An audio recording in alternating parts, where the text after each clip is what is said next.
Now, what triggered this video is Sir Ken Robinson, legendary figure in arts and education. He tells the story of a girl who was struggling in school, couldn't sit still, back in the 1930s. The teacher said there's something wrong with this girl, and her mother took her to see a specialist. The specialist sat there with the mother and the daughter, talked for a while, and then said, "I need to speak to your mother separately." And as he left the room, he turned on the radio, and the little girl who'd been sitting on her hands got up and started dancing around the room. And the doctor said to her famously, "She isn't sick, she's a dancer." Sir Ken then says, today they would have put her on medication. And of course, everybody in the audience applauded. Yeah, oh yeah, yeah. Now, Ken has passed on, and maybe his views changed later in life, and he can't defend himself. But I want to correct a couple of things. One, ADHD is not a sickness. A sickness is something that you can either cure or it kills you. And ADHD doesn't really go away. It's how you're wired. It has a lot to do with structure of the brain, and it's why some of us can figure that out and do very well.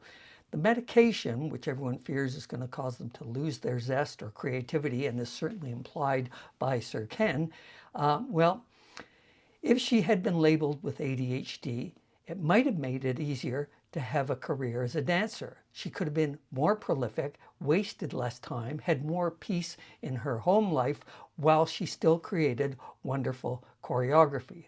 I know from experience, at least for me, the medication did not affect my creativity, it just improved my productivity. The whole point of all of this is to understand how your brain and body work, what comes naturally, to know yourself, as one of the Plato, Aristotle, somebody, to find a career that allows you to do that. And luckily, this woman found the career. She went on to become a world-famous choreographer. Sir Ken Robinson is not here to defend himself, but I do think he was really implying in a kind of a superior way that there is shame and stigma getting the label of ADHD. He wouldn't say that about a diagnosis of, I don't know, diabetes. If you had diabetes, wouldn't you want to know? Wouldn't you make changes to your life? Wouldn't you take some accommodations? Wouldn't you want to know how to manage it and not let it kill you? But once they know what is going on, that they're not lazy or stupid or weak-willed, they can start using strategies and practices, and yes, if they want, medication. Strategies and practices and medications that help and work for, not against, people with ADHD.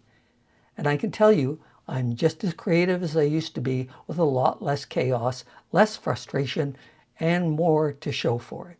I'd love to hear your experience with ADHD medication, creativity, and if you want, you can even like, subscribe, share, and if you want to get really deep into it, you could become a patron through patreon.com and support me with a few dollars a month that allow me to keep doing this rather than having to go get a real job.